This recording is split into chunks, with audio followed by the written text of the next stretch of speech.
एक यकबस्ता सुबह में तैयार होकर थाने पहुंचा तो एक निहायत ही सनसनीखेज खबर मेरी मुंतजिर थी। मैं जैसे ही जाकर अपने कमरे में बैठा तो कांस्टेबल अमीर खान ने मेरे पास आकर बताया, मलिक साहब, इधर एक बंदे की लाश मिली है। मैं सीधा होकर बैठ गया और तेज लहजे में इस्तफार किया, इधर किधर अमीर खान? उधर कच्चा इमलाबाद रोड वाले फाटक के करीब, कांस्टेबल ने बताया, रेलवे के पटरी के किनारे। इन अच्छा, इस बदनसीब का नाम क्या है? मैंने कांस्टेबल से सवाल किया। और वो कहाँ का रहने वाला है? अभी तक इसके बारे में कुछ पता नहीं चल सका जनाब, अमीर खान ने बताया। जो लोग ये इतला लेकर थाने आए उनमें से कोई भी मकतूल के बारे में कुछ नहीं जानता। अच्छा, इतला देने वाले लोगों को मेरे पास भेजो, मैंने तहमुकाना अंदाज में कहा। ठीक है मलिक साहब, कांस्टेबल ये कहते हुए कमरे से निकल गया। थोड़ी देर के बाद इतला देने वाले मेरे सामने मौजूद थे। वो कुल 3 अफराद थे, जिनमें से 2 का ताल्लुक असगर कॉलोनी से और एक का ताल्लुक कन्हैया लाल बाग से था। कन्हैया और असगर कॉलोनी जाए वकूफ के आसपास के इलाके थे। मैंने इन तीनों को बैठने के लिए कहा, फिर बारी बारी इनके चेहरों का जायजा लेने के बाद कहा, अब बताएं, आप लोगों ने किस बंदे की लाश देखी है? असगर कॉलोनी से ताल्लुक रखने वाले अफराद के नाम जमालदीन और इसाक अहमद थे। इनमें से इसाक अहमद ने जवाब दिया, थानेदार साहब, इस बंदे की लाश तो फैज मोहम्मद ने दरियाफ्त की है। हम तो इखलाकी तौर पर इसके साथ आ गए। तुम लोगों ने बहुत अच्छा किया। मैंने एक के बाद दीगरे इसाक अहमद और जमालदीन की तरफ देखा, फिर अपना रोए सुगन मोहम्मद की जानिब मोड़ते हुए पूछा, हाँ भाई फैज मोहम्मद, तुमने सुबह सुबह किसकी लाश ढूंढ निकाली है? फैज मोहम्मद ने मेरे सवाल के जवाब में बताया, थानेदार साहब, मैं किसी की लाश को तलाश करने नहीं निकला था। वो तो बस इत्तेफाक से मुझे नजर आ गई थी। इस इत्तेफाक की वजाहत करो फैज मोहम्मद, मैंने इसकी आंखों में आंखें डालते हुए कहा। मैं सुबह जल्दी उठने का आदी हूँ और हाजिर करने के लिए रेल की पटरी के साथ आगे निकल जाता हूँ। वो मुझे तफसील से आगाह करने लगा। जब मैं वापस आ रहा था तो इस वक्त हल्का फुल्का उजाला फिरना शुरू हो गया था। मैंने पटरी वाली ढलान के किनारे पर एक गठरी सी देखी। अंदरूनी तजस्सुस मुझे इस गठरी के करीब ले गया और तभी मुझे पता चला कि वो गठरी नहीं बल्कि किसी जवान मर्द की लाश है। इतना बताने के बाद फैज मोहम्मद खामोश हो गया। मैंने पूछा, फैज मोहम्मद, तुम्हें इस बात का कैसे अंदाजा हुआ कि नौजवान मर्द लाश में तब्दील हो चुका है? क्या तुमने इसे छूकर देखा था? नहीं जनाब, वो नफी में गर्दन लाते हुए बोला, मैंने तो इसे हाथ लगाने की भी कोशिश नहीं की। इसकी हालत ने मुझे बता दिया था कि वो मर चुका है। मैं मुख्तलिफ सवालात के जरिए अपना जहन क्लियर करने की कोशिश कर रहा था। इस जवान की हालत में तुम्हें कोई खास बात नजर आई? जनाब, फैज मोहम्मद ने एक झरझरी ली, फिर मेरे सवाल के जवाब में बताया, इस बदनसीब की गर्दन शहरक के मुकाम से कटी हुई है और लिबास का बाला हिस्सा खून में तरबतर है। ओह, मैंने गहरी सांस खारिश की। फिर फैज मोहम्मद से पूछा, क्या तुम इसे जानते हो? नहीं जी, इसने नफी में गर्दन हिला दी। मैंने जमालदीन और साग मोहम्मद की जानिब सवालिया नजरों से देखा। इन दोनों की आंखों में नाशनाइस के तासुरात उभरे और जमालदीन ने गहरी संजीदगी से बताया, थानेदार साहब, हमने मौके पर जाकर इस बंदे की लाश को देखा है। वहाँ और भी बहुत से लोग मौजूद थे। हम सबकी एक ही राय कि ये बंदा हमारे इलाके का रहने वाला नहीं। सब ने उसकी शनाख्त से लाइल्मी का इजहार किया है। वो हमारे लिए बिल्कुल अजनबी है। मैंने गहरी सांस खारिज के फिर इन तीनों से मजीद 2-4 सवालात करने के बाद कहा, तुम लोग बाहर जाकर बरामदे में बैठो, अभी तुम्हारे साथ वक़ाए जाए वकूफ़ मैं चलता हूँ। वो खामोशी से उठे और मेरे कमरे से निकल गए। मैं 10:30 बजे जाए वकूफ़ पर पहुंचा। मुज़क्करा जवान की उम्र 27-28 साल के लगभग रही होगी। वो दुबला पतला और दरमियानी कद का मालिक था। इसने बोस्की की कमीज और लट्टे की शलवार ज़ेब कर रखी थी। पाँव में बंद नया जूता बताता था कि बोस्की की कमीज के ऊपर गर्म बास्केट भी नजर आ रही थी और ये भी बआसानी अंदाजा लगाया जा सकता था कि कमीज के नीचे इसने मौसम की शिद्दत से निपटने के लिए कोई गर्म स्वेटर या जर्सी भी जरूर पहन रखी होगी। बाद जब मैंने इसकी लाश का तफसीली मुआयना किया तो मेरा अंदाजा भी दुरुस्त साबित हुआ। बॉस्की की कमीज के नीचे ऊनी स्वेटर मौजूद था। इस अजनबी की गर्दन शहरक के मुकाम से कटी हुई थी और इस बात में किसी शक व शुबे की गुंजाइश नहीं की जा सकती थी कि इसे मौत की गोद में सकूत इख्तियार किए 10-12 घंटे गुजर चुके थे। कटी हुई गर्दन से उबलने वाले खून ने इसके लिबास का बाला हिस्सा बुरी तरह दागदार कर दिया था और मौसम की शिद्दत के बायस वो खून जम चुका था। जब मैं तलाशी के दौरान जो चीज़ें मेरे हाथ लगी, इनमें कंगी, एक रेशमी रुमाल और एक बटुआ नुमाया था। कंगी वैसी थी जैसे कि दीगर कंगियाँ जैसी होती हैं, लिहाजा इसके जिक्र का कोई फायदा नहीं। रेशमी रुमाल के एक कोने में रंग बिरंगा फूल कड़ा हुआ था और दूसरे कोने में अंग्रेजी हरूफ में एम और बी गड़े हुए थे। इन दोनों हरूफ के दरमियान एक नन्हा सा दिल बना हुआ था। एम और बी यकीनन नामों को जाहिर करते थे कि इनमें से एक का नाम इसी मकतूल का था। मकतूल की जेब में से बरामद होने वाले बटुए में से 350 रुपये की रकम निकली थी। आजकल 350 रुपये की कोई वक़्त नहीं है, लेकिन इस ज़माने में आपको यकीन आए या न आए, ये एक हैंडसम अमाउंट समझा जाता था। मकतूल की लाश के मुआयने के दौरान मुझे एक चीज़ ने बुरी तरह चौंका दिया था और वो थे इसके मेहंदी लगे हाथ। इसके एक हाथ पर सादा और दूसरे हाथ पर खुशनुमा मेहंदी लगी हुई थी, जैसा कि आमतौर पर दूल्हा के लगाई जाती है। इसके जिस्म पर سجا لباس بھی جانب اشارہ کرتا تھا، یا تو کسی کی شادی کی تقریب میں شامل ہو رہا تھا یا خود کسی تقریب میں دولہا میاں تھا۔ اگر ایسا ہی تھا تو پھر اس کی موت بڑی افراتفری اور سنسنی لانے والی تھی۔ میں نے کانسٹیبل کی مدد سے جائے وقوع کا اچھی طرح جائزہ لیا اور 10 منٹ کی کوشش کے بعد آلۂ قتل کو تلاش کرنے میں کامیاب ہو گیا۔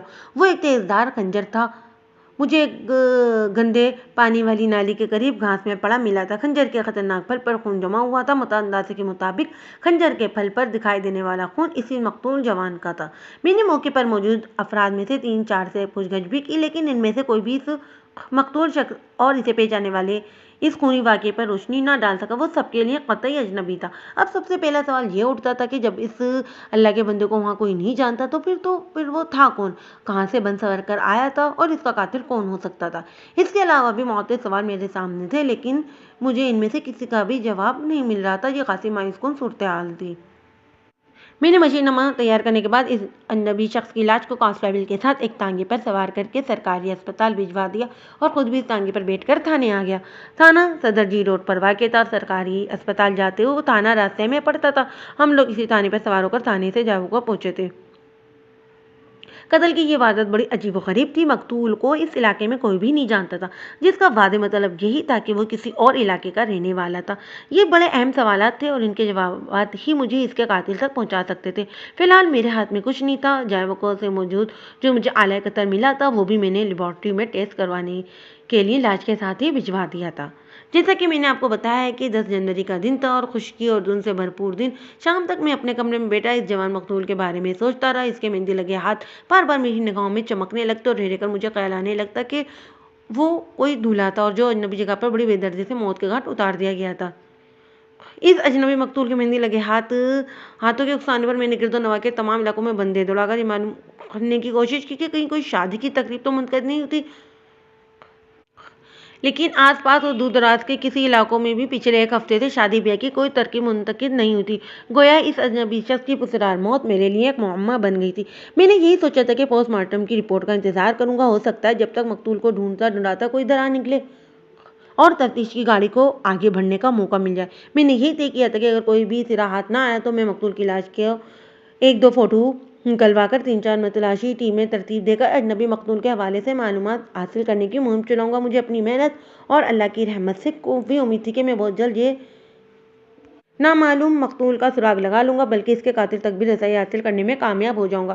رات کو میں تھانے سے اٹھ کر اپنے کوارٹر کی طرف جانے کا ارادہ کر ہی رہا تھا کہ 3 افراد مجھ سے ملنے آ گئے۔ ان کا تعلق گوجرانوالہ شہر کے علاقے سیالکوٹی دروازہ سے تھا، جس سیالکوٹی دروازہ ریلوے اسٹیشن کے نزدیک واقع تھا۔ میں نے ان بندوں کو فوراً اپنے پاس بلا لیا۔ ان کے چہروں پر مجھے بڑی گہری پریشانی نظر آئی۔ میں نے انہیں اپنی میز کے سامنے پھر باری باری ان کی صورتوں کا جائزہ لینے کے بعد سوال کیا، ہاں بھائی، تم لوگوں کی شکلیں کیوں اتری ہوئی ہیں؟ ملک صاحب، ہمیں پتہ چلا ہے کہ آپ نے آج صبح ایک لاش سرکاری اسپتال بھجوائی ہے۔ ان میں سے ایک نے سوالیہ نظروں سے میری جانب دیکھا۔ ہاں بھجوائی ہے، میں نے اصابت میں گردن ہلائی۔ ہم اس لاش کو دیکھنا چاہتے ہیں۔ کیوں؟ میں پوری طرح ان کی جانب متوجہ ہو گیا۔ آپ لوگ اس لاش کو کیوں دیکھنا چاہتے ہیں؟ تاکہ ہماری تسلی ہو جائے، ایک نے گلوکے آواز میں کہا۔ میں پوچھے بنا نہ رہ سکا، کیسی تسلی؟ تھانے دار صاحب، میرا نام محمد صدیق ہے۔ پھر میں نے دونوں دلگیر برادران کی طرف سوالیہ نظروں سے دیکھتے ہوئے پوچھا، تم میں سے اکبر علی کون ہے؟ اکبر علی نے سینے پر ہاتھ رکھ کر بتایا، میں ہوں جی، تمہارا بیٹا کل رات سے کہاں غائب ہے؟ میں نے پوچھا، جناب، اگر مجھے یہ پتا ہوتا کہ وہ کہاں غائب ہے تو پھر میں پریشان کیوں ہوتا؟ وہ بےچارگی سے بولا، سیدھا وہیں جا کر اسے ڈھونڈ نہ لیتا؟ جیسے ہی مجھے پتا چلا کہ آپ نے کسی بندے کی لاش کو پوسٹ مارٹم وغیرہ کے لیے اسپتال بھجوایا ہے تو ہم دوڑے ہوئے آپ کے پاس آ گئے ہیں کہ اس نے جملہ ادھورا چھوڑ دیا اور گائر نظروں سے مجھے دیکھنے لگا۔ میں نے پوچھا، اکبر علی، تمہارے گمشدہ بیٹے کا نام کیا ہے؟ جی، اس کا نام ماجد ہے، ماجد علی، اس نے جواب دیا۔ میرے تصور میں وہ رشمی رومال گم گیا جو میں نے مقتول کی جامع تلاشی کے دوران برآمد کیا تھا، جس کے ایک کونے میں انگریزی حروف میں ایم اور بی بڑے خوبصورت انداز میں کاڑے گئے تھے۔ ایم کا معاملہ تو حل ہو گیا تھا، ایم سے یقیناً ماجد بنتا تھا۔ میں نے مزید تصدیق کی خاطر اکبر علی سے پوچھا، تمہارا کہنا ہے کہ کل رات سے ماجد غائب ہے، تم نے آخری بار ماجد کو کب کہاں دیکھا تھا؟ ٹرین میں، ماجد کے چچا اصغر علی نے جواب دیا۔ ہم سب لوگ ٹرین میں سے ایک ساتھ لاہور سے آ رہے تھے۔ جب ہم گوجرانوالہ کے قریب ریلوے اسٹیشن پر پہنچے تو ماجد غائب تھا۔ میرے بدن میں سنسنی سی دوڑ گئی۔ مجھے یوں محسوس ہوا کہ میں اس اجنبی مقتول کے راز سے واقف ہونے ہی والا ہوں۔ میں نے اکبر علی کی آنکھوں میں ڈالتے ہوئے سوال کیا، کیا تم لوگ شادی میں شرکت کرنے لاہور گئے تھے؟ جی ہاں، ماجد کی ہی شادی تھی، اکبر علی نے جواب دیا۔ لیکن آپ کو आपको ये बात कैसे पता चली? असगर अली ने ससराते हुए आवाज में पूछा। मैंने इसके सवाल को नजरअंदाज करते हुए अकबर अली से सवाल किया, क्या तुम्हारे बेटे माजिद ने लट्ठी की शलवार, बोझ की कमीज और सिया गरम बास्केट पहन रखी थी? जी जी, आप बिल्कुल ठीक कह रहे हैं, और इसके दोनों हाथों पर मेहंदी भी लगी हुई थी। हाँ हाँ, अकबर अली ने अंदरारी अंदाज में गर्दन हिलाई। आपने माजिद को कहाँ देखा है? मैंने इन भाइयों का किसी भी बात का जवाब नहीं दिया और मेज की दराज में से अजनबी मकतूल, जो कि अब अजनबी नहीं रहा था, कि जामे तलाशी में हासिल होने वाली चीजें निकाल कर इनके सामने रखते हुए कहा, पहचानते हो उन चीजों को? जी जी, ये माजिद की हैं। असगर अली ने बड़े वसुक से बताया, फिर रेशमी रुमाल को खोलकर इसने मुझसे मुखातिब होते हुए कहा, ये देखें थानेदार साहब, एम का मतलब है माजिद और बी का मतलब है बुशरा। माजिद की शादी बुशरा से होने वाली थी। मेरे पास तुम लोगों के लिए कोई अच्छी खबर नहीं है। मैंने बारी बारी इनके चेहरों का जायजा लेते हुए गंभीर लहजे में कहा, मैंने आज सुबह जिस शख्स की लाश को पोस्टमार्टम के लिए सरकारी अस्पताल भिजवाया है, वो कोई और नहीं बल्कि माजिद ही है। ये तमाम चीजें मुझे इसी के लिबास से मिली हैं। अकबर अली ने रोंती आवाज में पूछा, थानेदार साहब, मेरे बेटे को किसने कत्ल किया है? मैं कातिल के बारे में फिलहाल कुछ नहीं कह सकता। मैंने गहरी संजीदगी से कहा, तुम लोग ताउन करोगे तो मैं तफ्तीश को कहीं सही रुख पर मोड़ सकूंगा। अभी तो मैं खुद भी अंधेरे में हूँ। फिर मैंने निहायत ही मुख्तसर और जामे अल्फाज में इन्हें जायवकों से माजिद की तलाशी के दरिया के बारे में बताया। जब मैं खामोश हुआ तो असगर अली ने मुझसे पूछा, आप हमसे किस किस्म का ताउन चाहते हैं? आप लोग मुझे इन वाक़यात की तफसीलात से आगाह करें जो ट्रेन के सफ़र के दौरान पेश आए थे। मैंने ठहरे हुए लहजे में कहा। फिर असगर अली की आंखों में देखते हुए सवाल किया, अभी थोड़ी देर पहले तुमने रेशमी रुमाल को देख कर कहा था कि माजिद की शादी बुशरा के साथ होने वाली थी। इसका बात का क्या मतलब हुआ? होने वाली थी मगर हो नहीं सकी, वो गड़बड़ाए हुए अंदाज में बोला। हम लोग वहां से खाली हाथ ही वापस आ गए। क्यों? मेरे सवाल में गहरी दिलचस्पी थी। अकबर अली ने जवाब दिया, थानेदार साहब, उधर लाहौर में एक ऐसा नाखुशगवार वाक़या पेश आ गया था कि हंगामी हालात में हमें शादी कैंसिल करना पड़ी और हम लोग खाली हाथ ही वापस आ गए। मैं इस नाखुशगवार वाक़ये की तफसीलात जानना चाहता हूँ। मैंने ठहरे हुए लहजे में कहा, इससे मुझे माजिद के कातिल तक पहुँचने में आसानी हासिल हो जाएगी। बात बहुत लंबी हो जाएगी जनाब, वो जुबरस होते हुए बोला। असगर अली ने कहा, भाई साहब, आप सिद्दीक साहब के साथ अस्पताल जाकर माजिद की लाश चेक करें। थानेदार साहब को सारी कहानी आपके पास आकर सुनाता हूँ। थानेदार साहब को सारी कहानी सुनाकर आपके पास आता हूँ। ये मुमकिन नहीं है, मैंने एक एक लफ्ज़ पर जोर देते हुए कहा। जी, क्या मुमकिन नहीं है? असगर अली ने पूछा। यही कि आप में से कोई इस वक्त अस्पताल जाकर माजिद की लाश का मुआयना कर सके। मैंने गहरी संजीदगी से कहा, अस्पताल का अमला आप लोगों को लाश की एक झलक भी नहीं दिखाएगा। अब पोस्टमार्टम के बाद ही माजिद की लाश आप लोगों के हवाले की जाएगी। लिहाजा मैंने लिहामाती तौक़ुफ़ करने के बाद एक जीत सांस ली। फिर इसी संजीदगी से इजाफा करते हुए कहा, लिहाजा बेहतर ये कि आप लोग मुझे इन वाक़यात की तफसील से आगाह करें जिनके नतीजे में ये सानिया पेश आए।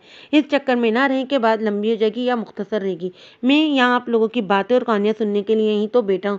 वो मेरे जायज़ मुतालबे से इनकार नहीं कर सकते थे। लिहाजा अकबर अली और असगर अली ने मिले जुले अंदाज में मुझे माजिद की शादी का मंजूर किस्सा सुना डाला। आगे बढ़ने से पहले मैं इस वाक़ये में से गैर ज़रूरी बातों को अदब करके वाक़यात आपकी खिदमत में पेश करता हूँ कि आइंदा की तफ्तीश में से आपका ज़हन किसी उलझन का शिकार न हो। आपको इस वाक़ये पर हंसी भी आएगी और झुंझलाहट भी महसूस होगी। बहरहाल जो भी है हकीकत वही है जो मैं आपकी खिदमत में पेश कर रहा हूँ। मकतूल माजिद की शादी बुशरा नामी एक लड़की से तय हुई थी। मकतूल खुद तो सियालकोटी दरवाज़ा गुजरावाला का रिहायशी था और बुशरा लाहौर के एक मोहल्ले में घोड़े शाह लाहौर में रहती थी। नसीमा इसकी पड़ोसन थी और ये रिश्ता नसीमा ही के तरफ से लगा था। नसीमा अरसा जरा से बीमार चली आ रही थी। इसकी उम्र 60 से मुताजाविज थी और बीमारी ऐसी कि जिसका इख्तिताम मौत के सिवा और कुछ नहीं था। गुजरांवाला आकर माजिद की शादी में भरपूर शिरकत भी नहीं कर सकती थी। लिहाजा इसने अपनी छोटी बहन सलीमा यानी माजिद की बात से फरमाइश की थी और सलीमा ने जो फरमाइश इस ख्याल के पेश नज़र पूरी करने का फैसला कर लिया कि नसीमा बिस्तर मुल्क पर पड़ी है। ये इसकी आखिरी ख्वाहिश भी हो सकती है। लिहाजा इसकी खुशी की खातिर इसकी बात मान लेनी चाहिए। सलीमा ने इस काम के लिए अपने घर के दूसरे अफराद को भी राजी कर लिया था। नसीमा ने अपनी बहन सलीमा के सामने ख्वाहिश जाहिर की कि वो तमाम लोग 3 दिन के लिए इसके घर आ जाएं और शादी की तमाम रस्में इसी घर में रहते हुए पूरी की जाएं। फिर 3 दिन के बाद माजिद और बुशरा का निकाह हुआ और वो सब दूल्हा दुल्हन के साथ वापस गुजरांवाला चले जाएं। नसीमा की ये ख्वाहिशनुमा तजवीज़ माजिद के घर वालों ने बाराती खुशी मान ली थी। 6 जनवरी की सुबह माजिद और इसके घर वाले 20 अफराद गुजरांवाला से ट्रेन में बैठकर लाहौर पहुंच गए। घर के अफराद में माजिद का बाप, माँ, छोटी दोनों बहनें, चचा और असगर अली और इसकी फैमिली के दीगर अफराद के अलावा करीबी रिश्तेदार भी शामिल थे। माजिद का छोटा भाई वाजिद अली और चचा की फैमिली के कुछ लोग इधर सियालकोटी दरवाजे والے گھر میں ہی رک گئے تھے۔ ایک اور شخص کو ادھر ہی رک جانا چاہیے تھا، لیکن وہ ضد کر کے بارات کے ساتھ گجرانوالہ سے لاہور پہنچ گیا تھا۔ بعد ازاں یہ شخص بڑا سنسنی خیز کردار ثابت ہوا تھا۔ اس کردار کا نام تھا کرم الدین عرف کرمو۔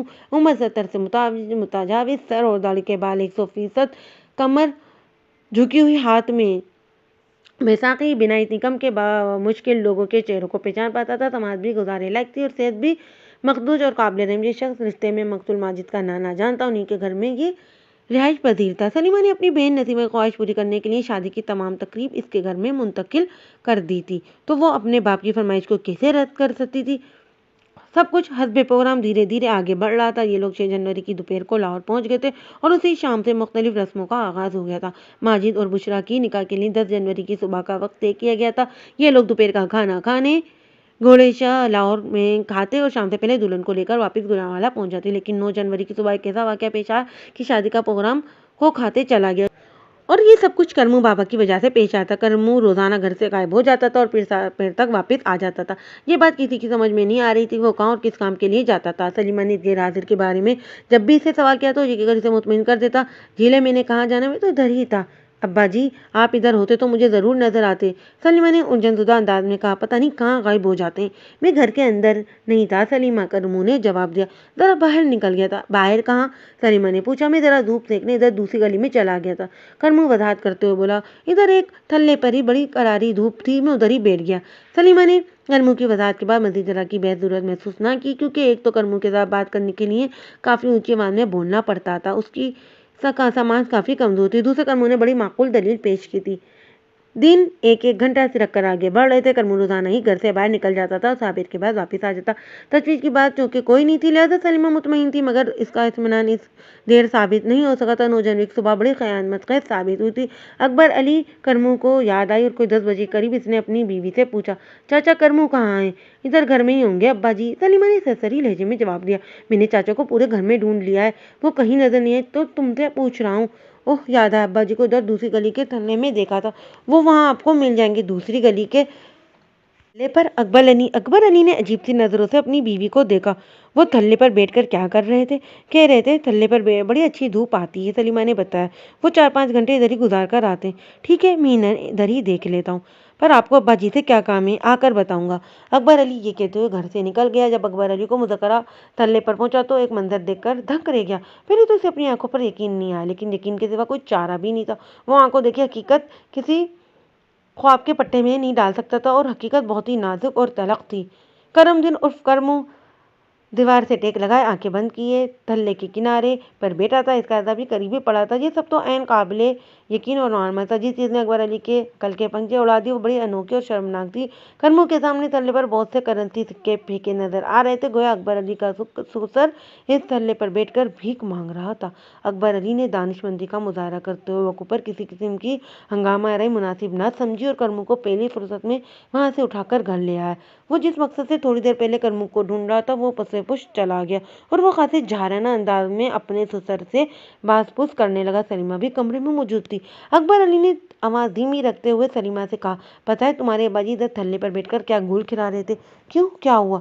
سلیمہ نے سوالیہ نظروں سے اپنے خاوند کی طرف دیکھتے ہوئے پوچھا۔ یہ تو وہاں دھوپ سیکنے جاتے ہیں۔ دھوپ سیکنے نہیں، بھیک مانگنا کہو سلیمہ، اکبر علی نے غصیلے لہجے میں کہا۔ میری تو ناک کٹ گئی ہے اکبر علی، یہ آپ کیسی باتیں کر رہے ہیں؟ سلیمہ نے بے یقینی سے باری باری اکبر علی اور کرمو کی طرف دیکھا۔ کرمو کی سماعت کمزور ضرور تھی لیکن وہ بالکل بہرا نہیں تھا۔ اپنے داماد کے تبصرے نے اسے سلجھا کر رکھ دیا۔ وہ ہر مسئلیت کو بلائے طاق رکھ کر تپتے ہوئے لہجے میں اپنی بیٹی سے مخاطب ہوا، سلیمہ تمہارا گھر والا بکواس کر رہا ہے، میں اس عمر میں بھیک مانگوں گا اور وہ بھی اپنے نواسے کی ہونے والی سسرال میں آ کر؟ آپ کو ضرور کوئی غلط فہمی ہوئی ہے اکبر علی۔ سلیمہ نے بگڑتی ہوئی بات کو بنانے کی کوشش کی۔ میں اندھا نہیں ہوں سلیمہ جو مجھے اتنی بڑی غلط فہمی ہو، اکبر علی نے پاؤں پٹک کر کہا، میں سب کچھ اپنی آنکھوں سے دیکھا ہے۔ آپ کے ابا جان، وہ لمحاتی توقف کر کے گہری سانس لینے لگا، پھر اپنی بات مکمل کرتے ہوئے بولا، تمہارے ابا جی دوسری گلی کے کنارے بنے ایک چبوترے پر بیٹھے تھے بالکل بھکاریوں کے انداز میں، اور ان کے آگے درجن بھر زمین پر سکے پھیلے ہوئے تھے جو آتے جاتے راہگیروں نے ان پر ترس کھا کر پھینکے تھے۔ اگر تم لوگوں کو میری بات کا یقین نہیں آ رہا تو وہاں جا کر پوچھ لو، سب سامنے آ جائے گا۔ ہو سکتا ہے وہ سکے ابھی تک اسی چبوترے پر پڑے ہوں، میں نے تو ان پیسوں کو ہاتھ بھی نہیں لگایا، صرف انہیں اٹھا کر لایا ہوں۔ ایک منٹ اکبر علی، करमू ने खफगी आमेज अंदाज में कहा, ये तो ठीक है कि मैं पिछले 3 दिन से इसी थल्ले पर बैठकर धूप सेक रहा हूँ, लेकिन भीख मांगने का तो सवाल ही पैदा नहीं होता। ये तुम कौन सी कहानी सुना रहे हो? कहानी कोई सी भी हो, मगर मुझे बहुत शर्म आ रही है। अकबर अली ने बरहमी से कहा, आपको नसीमा ने कई बार कहा है कि वो बच्चों से कहकर छत पर चारपाई लगवा देती हैं। सलीमा ने एक बार मर्तबा बिगड़ती हुई सूरत हाल को संभालना देने की कोशिश की। छत पर पूरा दिन धूप रहती है, आपको कहीं आने जाने की जरूरत ही नहीं थी। खामखा की जगहसाई बन गई है। धूप तो बाहर गली में भी फैल रही थी। करमू ने बासतूर खफगी आमेज लहजे में कहा, बस मैं गोशी की बातों में आ गया था। गोशी? कौन गोशी? मैं नहीं जानता वो कौन है। करमू ने गहरी संजीदगी से कहा, यही कोई 14-15 साल का लड़का होगा। वो कह रहा था इस मोहल्ले घोड़े शाम में रहता है। अब्बा जी, आपने थोड़ी देर पहले बताया कि आप गोशी की बातों में आ गए थे। सलीमा ने कुरेदने वाले अंदाज में पूछा, आप इस लड़के की कौन सी बातों में आ गए थे? मुझसे गोशी ने कहा था। करमू ने बेजारी से बताया, अब्बा जी, इधर दूसरी गली के कोने पर बहुत तेज धूप आती है, आप मेरे साथ चलें, मैं आपको वहाँ ले चलता हूँ। मैं इसकी बातों में आ गया और उसने मेरा हाथ पकड़ा और वहाँ ले गया। मुझे क्या पता था कि वो मुझे किसी चक्कर में फंसाने के लिए चाल चल रहा है। तो क्या गोशी आपको रोजाना वहाँ ले जाता है? हाँ, करमू ने साबत में गर्दन हिलाते हुए जवाब दिया। मैं सुबह जब घर से निकलता हूँ तो वो मुझे गली में मिल जाता है। वो मेरा हाथ पकड़ कर इस थल्ले तक ले जाता है जहाँ बैठ कर रोजाना मैं धूप सेक रहा होता हूँ। 4-5 घंटे के बाद वो मेरा हाथ पकड़ कर वापस यहाँ छोड़ जाता है। तो आपको कुछ पता नहीं कि ये लोग इधर आपको भिखारी समझकर भीख दे रहे होते हैं? सलीमा ने दुखी लहजे में अपने बूढ़े बाप से इतफार किया। तू भी चिल्ली हो गई है सलीमा। करमू ने खफगी आमेज लहजे में कहा, अगर मुझे पता होता कि वो शैतान भीख मंगवाने के लिए मुझे वहाँ बिठाता है तो क्या मैं खामोशी से वहाँ बैठा रहता? वो लम्हा भर के लिए मौकूफ हुआ और एक गहरी सांस खारिज की, फिर अपनी बात को मुकम्मल करते हुए बोला, लोग तो वहाँ से गुजर रहे थे और बाद लोग वहाँ रुक भी जाते थे, लेकिन मुझे क्या पता वो मुझे कोई भीख मंगा समझकर भीख देने के लिए रुकते हैं। आप लोगों को तो पता ही है मुझे बहुत धुंधला नजर आता है। इस बदमाश गोशी ने भी मुझे इस बारे में कुछ नहीं बताया। हालांकि इस दौरान वो मेरे पास ही बैठा रहता था और छोटी मोटी बातें भी करता रहता था। आपने खामखा अब्बा जी की नीयत पर शक किया। सलीमा ने अपनी शौहर की जानिब देखते हुए शाकी लहजे में कहा, इन बेचारों को तो पता ही नहीं कि गोशी इनके साथ कौन सा खेल खेल रहा है। यकीन करो सलीमा, वो मंजर देखकर मेरा दिमाग खराब हो गया था। अकबर अली माजर खाना अंदाज में वजाहत करते हुए बोला, मुझे इस बात का सख्त अफसोस और निदामत है कि मैंने चाचा जी को गलत समझा। फिर वो बराह रास्त करमू से मुखातिब होते हुए बोला, चाचा जी, आप मुझे माफ़ कर दें। सियानों ने इसीलिए कहा है कि पहले तोलो फिर बोलो। करमू ने ठहरे हुए अंदाज में कहा, तुमने तो बिल्कुल उल्टा कर दिया अकबर अली। पहले जो जी में आया बोल दिया, अब तराजू में बात लेकर बैठ गए और अपनी बातों को तोड़ने की कोशिश करो। मैं तस्लीम कर रहा हूँ ना कि मुझसे गलता हो गई है। अकबर अली ने निदामत आमेज अंदाज में कहा, अगर मुझे अपनी गलती का एहसास हो गया है तो आप भी दरगुजर कर दें। अकबर अली, करमू ने संजीदगी से कहा, मैं तुम्हें एक ही शर्त पर माफ़ कर सकता हूँ। कौन सी शर्त? अकबर अली ने चौंक कर अपने ससुर की जानिब देखा। सलीमा ने भी करमू से पूछा, अब्बा जी, आप किस शर्त की बात कर रहे हैं? मैं कोई तुम्हारे खावंद को शाही किला सर पर उठाने के लिए नहीं कहने वाला, जो तुम इसके लिए इतना फिक्रमंद हो रही हो। करमू ने शिकायती लहजे में कहा, मेरी शर्त ऐसी है कि इसे पूरा करने के लिए हलबेल नहीं लगेंगे। यही तो मैं पूछ रहा हूँ चाचा जी। अकबर अली ने मोतदल अंदाज में कहा, बताएं तो सही, आप मुझसे क्या चाहते हैं? हाँ अब्बा जी, सलीमा अपनी शौहर की हाँ में हाँ मिलाते हुए बोली, आप खुलकर बताएं। मैं चाहता हूँ इस बदमाश गोशी को पकड़कर मेरे पास लाया जाए, जिसने अपनी कमाई के लिए मेरी बेखबरी में ये खतरनाक खेल खेला है। करमू ने अपनी ख्वाहिश का इजहार करते हुए कहा, मैं इसे अपने सामने मुर्गा बनाकर इसकी पुष्ट पर 4 ईंटें रखवाऊंगा। जरा इस शैतान की औलाद को भी नसीहत हो कि बुजुर्गों के साथ इस किस्म का भयानक मजाक करने का कितना खौफनाक नतीजा बरामद होता है। आपका ये मुतालबा तो 100% जायज़ है चाचा जी। अकबर अली ने जल्दी से कहा, मैं तो खुद इस लफंगे की ठीक ठाक ठिकाई करने के मूड में हूँ। मैं कोई मारधाड़ और हंगामा आराई नहीं चाहता। करमू ने दो टोक अल्फाज में कहा, बस इस लड़के को कोई ऐसी सजा मिलनी चाहिए कि आइंदा के लिए नसीहत हो जाए। और हाँ, करमू ने चंद सेकंड तौफ़ के बाद इजाफा किया, मैं चाहता हूँ कि गोशी के माँ बाप को भी मेरे सामने हाजिर किया जाए, ताकि मैं पूछ सकूँ कि उन्होंने शैतान की कैसी तरबियत की है। 15 मिनट की तलाश के बाद एक 12 साल बच्चे को पकड़ कर करमू के सामने पेश कर दिया गया। अगरचा अरम दिन की बनाई ना होने के बराबर रह गई थी, लेकिन जब इसने आंखें निकल के लड़के का मुआयना फरमाया तो इसे फतवा जाहिर करने में कोई दुश्वारी का सामना नहीं करना पड़ा। ये तो गोशी नहीं है, वो सरसराती हुई आवाज़ में बोला। अब्बा जी, आप भी कमाल करते हैं। सलीमा ने हैरत भरे लहजे में कहा, ये गोशी ही तो, इसका असल नाम नसीर है, लेकिन सब लोग प्यार से इसे गोशी कहते हैं। ये इसी गली में रहता है जिसके कोने वाले थल्ले पर आप रोजाना धूप सेकते हैं। इसके अलावा इस मोहल्ले में और कोई गोशी नहीं है। मैं आप लोगों को जुटला नहीं रहा, करमू ने झुंझलाहट आमेज लहजे में कहा, मगर ये वो गोशी नहीं जो रोजाना मेरे साथ थल्ले पर बैठा रहता है। मेरी नज़र कमज़ोर ज़रूर हुई है, लेकिन मैं भी बिल्कुल अंधा नहीं हुआ हूँ। करमू ने आखिरी जुमला इतने एतमाद के साथ अदा किया था कि अकबर अली निहायत ही एहतराम के साथ पूछने पर मजबूर हो गया, چاچا جی، جب آپ اس گوشی کو دیکھ کر یہ دعویٰ کر رہے ہیں کہ یہ وہ لڑکا نہیں ہے جو آپ کے ساتھ تھلے پر بیٹھا کرتا تھا، پھر اس لڑکے کا کچھ نہ کچھ تو لیا آپ کو یاد ہوگا نا، جو آپ کے خیال میں گوشی ہے۔ آپ ذرا اپنے گوشی کے بارے میں تو بتائیں۔ وہ میرا نہیں ہے، اپنے ماں باپ کا گوشی ہے، کرمو نے سچ پٹاتے ہوئے لہجے میں کہا۔ وہ اس بچے سے قد میں کافی زیادہ اور اس کی صحت بھی اچھی ہے، میں اسے اچھی طرح پہچان سکتا ہوں، جو پچھلے 2-3 دن سے ادھر تھلے پر میرے ساتھ بیٹھا رہتا ہے۔ بابا جی، آپ قادرے کی بات تو نہیں کر رہے؟ 12 سالہ گوشی نے چونکتے ہوئے لہجے میں کہا۔ کون قادر؟ کرمو نے کامیہ لہجے میں گوشی کی طرف دیکھا۔ اکبر علی نے بھی گوشی سے پوچھا، تم کس قادرہ کی بات کر رہے ہو جو ان بابا جی کے ساتھ سارا دن تھلے پر بیٹھا رہتا ہے اور وہاں جمع ہونے والے سکے اٹھا کر اپنے گھر کی جانب چلا جاتا ہے؟ گوشی نے انکشاف انگیز لہجے میں بتایا، سچ پوچھے تو میں بھی ان بابا جی کو کوئی مانگنے والا فقیر ہی سمجھتا تھا، یہ تو اب پتہ چلا ہے کہ یہ اس گھر میں مہمان آئے ہوئے ہیں۔ یہ ہنگامہ اتنا زیادہ بڑھ گیا کہ گھر کے تقریباً تمام افراد وہاں جمع ہو گئے تھے۔ کسی نے گوشی سے پوچھا، کہیں تم ہمارے پڑوسیوں کے لڑکے قادر بخش کی بات تو نہیں کر رہے؟ آپ بالکل ٹھیک سمجھے ہیں جی، گوشی نے اصابت میں گردن ہلائی۔ میں اسے قادرے کی بات کر رہا ہوں جس کی بڑی بہن کی شادی ہو رہی ہے، بشرا باجی کا بھائی۔ یہ ایک ایسا انکشاف تھا کہ سب حیرت اور بے تکلفی سے ایک دوسرے کا منہ دیکھنے لگے۔ مقتول کے ہونے والے سالے کا نام قادر بخش تھا اور لوگ اسے قادرہ کہتے تھے، لیکن یہ بات کسی کی سمجھ میں نہیں آ رہی تھی کہ قادرہ گجرانوالہ سے آئے ہوئے ایک بزرگ مہمان کے ساتھ اس قسم کی حرکت کیوں کرے گا۔ اسی امر کی تصدیق کے لیے اس گھر کے 2-3 افراد قادرہ کو بلانے چلے گئے، لیکن وہ اپنے گھر میں نہ پایا گیا۔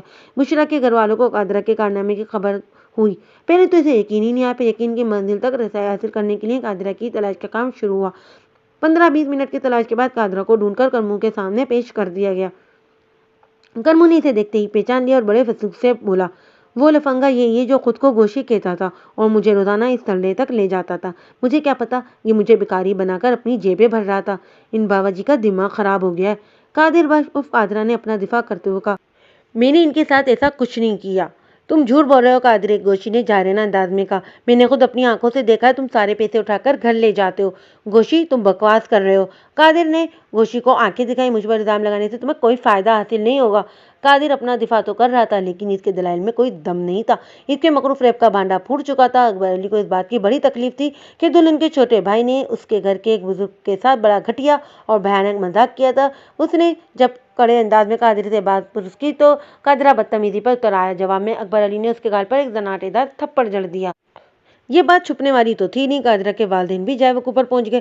سفینہ اور صدر کو اس بات پر طیش آ گیا کہ اکبر علی نے ان کے بیٹے کو تھپڑ کیوں مارا ہے۔ جواب میں اکبر علی نے بھی تپتے ہوئے لہجے میں کہا، آپ کے بدتمیز اور بدتہذیب بیٹے نے جو حرکت کی ہے اس پر تو اس نالوں کو زندہ زمین میں گاڑ دینا چاہیے۔ میں نے تو اسے صرف ایک تماشا مار دیا تو کوئی قیامت نہیں آ گئی ہے۔ ہمارا بیٹا بے قصور ہے۔ قادرہ کی ماں سفینہ نے کہا، آپ لوگ خواہ اس پر الزام لگا رہے ہیں۔ یہ الزام نہیں، حقیقت ہے سفینہ۔ سلیمہ نے معطل انداز میں اسے سمجھانے کی کوشش کی۔ پہلی بات تو یہ ہے کہ یہ ابا جی کو اس سلسلے میں جھوٹ بولنے کی کوئی ضرورت نہیں، پھر تمہارے بیٹے کی کارستانی کا ایک عینی گواہ موجود ہے۔ گوشی نے خود اپنی آنکھوں سے قادرہ کو یہ گھٹیا حرکت کرتے دیکھا ہے۔ صفدر علی نے اپنے بیٹے قادر بخش سے براہ راست مخاطب ہوتے ہوئے پوچھا، قادرہ سچ سچ بتاؤ، تم نے یہ سب کیا ہے؟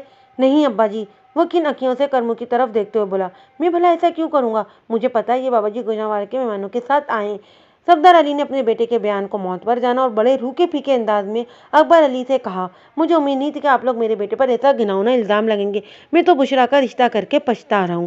آپ کو پچھتانے کی کوئی ضرورت نہیں ہے بھائی صاحب۔ سلیمہ نے سلگتے ہوئے لہجے میں کہا، آپ کی بیٹی کی ابھی رخصتی نہیں ہوئی ہے اور وہ اپنے گھر میں بیٹھی ہے۔ اگر ہم اسے بیاہ کر لے جاتے تو ساری زندگی کے لیے ہمیں پچھتانا پڑتا کہ کیسے کم ظرف لوگوں سے رشتہ داری لگا لی۔ لمحاتی توقف کر کے اس نے گہری سانس لی، پھر اضافہ کرتے ہوئے کہا، میرے ابا جی کو جس انداز میں بے عزت کیا گیا ہے میں اسے کبھی نہیں بھول سکتی۔ اب زمین اور آسمان چاہے ایک کیوں نہ ہو جائیں، میں آپ کے گھر میں اپنے بیٹے کا رشتہ کبھی نہیں ہونے دوں گی۔ ہمارا بھی یہی فیصلہ ہے کہ بشرا کی شادی تمہارے بیٹے سے اب کسی صورت نہیں ہوگی۔ سفینہ نے ہاتھ کو ہوا میں لہراتے ہوئے کہا، ہماری خوش قسمتی ہے کہ آپ لوگ وقت سے پہلے کھل کر سامنے آ گئے۔ اگر شادی کے بعد آپ لوگوں کی اصلیت کا پتہ چلتا تو قیامت آ جاتی۔ الغرض دونوں پارٹیوں کی جانب سے ایک دوسرے پر اس قدر کیچڑ اچالی گئی کہ ان کے لیے ایک دوسرے کی شکل پہچاننا ممکن نہ رہا، لہٰذا ایک دوسرے کی شکل پر ہمیشہ کے لیے لعنت بھیج کر بشرا اور ماجد کی شادی کو کینسل کر دیا گیا۔ اس تمام تر قصے میں سب سے دلچسپ بات یہ تھی کہ سفینہ اور صفدر نے اپنے بیٹے کی غلطی کو تسلیم کیا تھا، جبکہ تمام تر شہادتیں اس کے خلاف جاتی تھیں۔ بعض والدین احمقانہ حد تک اپنی اولاد کی موت پر اتر آتے ہیں، جن کے بڑے بھیانک नतीजे उभर कर सामने आते इस केस में भी कुछ ऐसा ही हुआ था। सफीना और सफदर अपनी जिद पर डटे रहे और उन्होंने अपनी बेटी की जिंदगी बर्बाद कर डाली थी। अगर वो लोग लचक का मुजाहरा करते हुए अपनी बेटी की गलती को तस्लीम करके मादरखाना अंदाज अपना लेते तो यकीनन अकबर अली और सलीमा भी अपना गुस्सा थूकते हुए मजबूर हो जाते और बात बन जाती। शादी वाला मामला तो गया खूब आते। मैंने अपने सामने बैठे इन 3 अफराद की तरफ देखते हुए कहा, इसके बाद तुम लोगों ने लाहौर में क्या किया? करना क्या था जी? अकबर अली ने दुखी लहजे में कहा, वहाँ जितना बड़ा हंगामा हो गया था, इसके बाद मजीद रुकना बेवकूफ़ी ही होती, लिहाजा हमने वापसी की तैयारी कर दी। मैंने माजिद को रेलवे स्टेशन टिकट लेने के लिए भेज दिया। आने को तो हम बस के जरिए भी वापिस आ सकते थे। घोड़े शाह से बसों का अड्डा बादामी बाग रेलवे स्टेशन में तकरीबन एक जैसे फासले पर है, लेकिन चूंकि हम लगभग दर्जन भर अफराद थे इसलिए ट्रेन में ही आराम से आ सकते थे। अगर वो बदमज़गी ना होती तो हम आज शाम में यहाँ पहुँचते, असगर अली ने बोझल आवाज़ में कहा, और दूल्हा दुल्हन भी हमारे साथ होते। तकदीर में जो लिखा होता है वो होकर रहता है थानेदार साहब। सिद्दीक ने एक ठंडी सांस खारिज करते हुए कहा, माजिद की किस्मत में वो शादी थी ही नहीं, शादी गई जहन्नम में। अकबर अली भराई आवाज़ में बोला, मिला तो जवान जहाँ बैठा चला गया, पता नहीं किस मनहूस की नज़र खा गई मेरे माजिद को। इस केस का मसे मंजर तो खुलकर सामने आ गया था और पूरा वाक़या पूरी तफसील के साथ मेरी याददाश्त में महफूज हो गया था, जिसके सबब मकतूल माजिद की शादी होते होते रह गई थी, लेकिन घर पहुंचने से कबल वो खुद जिंदगी हार गया था। इसकी ज़िंदगी को मौत में बदलने का सबब क्या था, इस सिलसिले में अभी तक कोई सिरा मेरे हाथ नहीं आया था और यही सबसे अहम नुक्ता था। मैंने कोई काम की बात तलाश करने के लिए अकबर अली और उसके साथियों से सवाल जवाब का सिलसिला शुरू कर दिया। अकबर अली, माजिद टिकट बुक करवाने रेलवे स्टेशन अकेला ही गया था, इसके साथ कोई और भी गया था? जी, वो अकेला ही गया था। घर में से किसी और ने इसके साथ जाने की कोशिश नहीं की। नसीमा के बेटे तो इसके साथ जाने को तैयार थे, लेकिन मैंने खुद ही माजिद को अकेले जाने के लिए कहा था। इसकी कोई खास वजह? वो बात दरअसल ये है जनाब, वो वजाहत करते हुए बोला। कादिर वाले वाक़े ने नसीबा के घर में बड़ी अफरा तफरी मचा दी थी। अक्सर लोग इस बात पर जोर दे रहे थे कि सुलह सफाई से काम लेकर इस मामले को रफा दफा कर दिया जाए, लेकिन मैं जो फैसला कर चुका था इसमें तब्दीली मुमकिन नहीं थी। वो लम्हा भर के लिए मौक़ूफ़ हुआ और एक गहरी सांस खारिज की और फिर अपनी बात को आगे बढ़ाते हुए बोला, ये ठीक है कि नसीमा के बेटे माजिद के साथ रेलवे स्टेशन जाने को तैयार थे, लेकिन आंखों ही आंखों में इनके घर वाले इन्हें मना कर रहे थे। जब मैंने इसी सूरत देखी तो ज़बरदस्ती माजिद को अकेले ही स्टेशन की जानिब रवाना कर दिया। मैं किसी भी कीमत पर वहाँ नहीं रुक सकता था और नई मसलियत की कोई गुंजाइश थी मेरे नज़दीक। आप खुद सोचे थानेदार साहब। मैंने एक बार हिमाती तौक़ुफ़ किया और फिर बात मुकम्मल करते हुए बोला, जो लोग अपनी नाजायज़ बेटी की तस्दीक शुदा गलती को तस्लीम करने को तैयार ना हो, इनसे आगे चलकर क्या उम्मीद रखी जा सकती है? अच्छा हुआ ऐसे कमदर्फों से छुटकारा मिल गया, वरना हमारी तो ज़िंदगी अजाब बनकर रह जाती। मैंने पूरी तवज्जो से इनकी बात सुनी और इनके खामोश होने पर कहा, कल तुम लोग कितने बजे ट्रेन पर सवार हुए थे? ट्रेन का टाइम 8 बजे का था, लेकिन हम सब 7-8 बजे ही स्टेशन पहुंच गए थे। अकबर अली ने मेरे सवाल के जवाब में बताया। ट्रेन प्लेटफॉर्म पर लगी तो हम इसमें बैठ गए, फिर अपने वगैरह पर स्टेशन से रवाना हुई थी। मैंने आज सुबह कोई 10 बजे माजिद के इलाज का मुआयना किया था। उसके बदन लिबास पर जब खून से अंदाजा होता था कि इसकी मौत की आगोश की पनाह में हासिल के 10 से 12 घंटे गुजर रहे होंगे, यानी गुज़श्ता रात 8-11 के बीच इसकी मौत वाक़ई हुई होगी।